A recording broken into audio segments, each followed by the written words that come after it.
Assalamualaikum warahmatullahi wabarakatuh. Ketemu maning karo channel Dalang Guntur sing motor-motor. Kepriye kabar sedulur? Moga-moga sing pada sehat waras selamat, sing lancar, sing murah, sing barokah rezekine. Amin ya robbal alamin.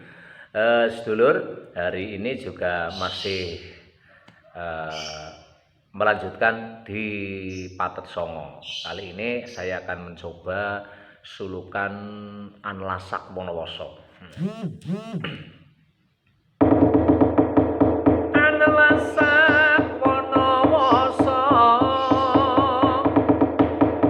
tumurun mring jurang trepis kang ripendil bebodotan kasrempet penjalin cacing wauta sangapekik gumregut sang saya sengkut sayekti datan nyipta priga boyojro wanadri abanyoto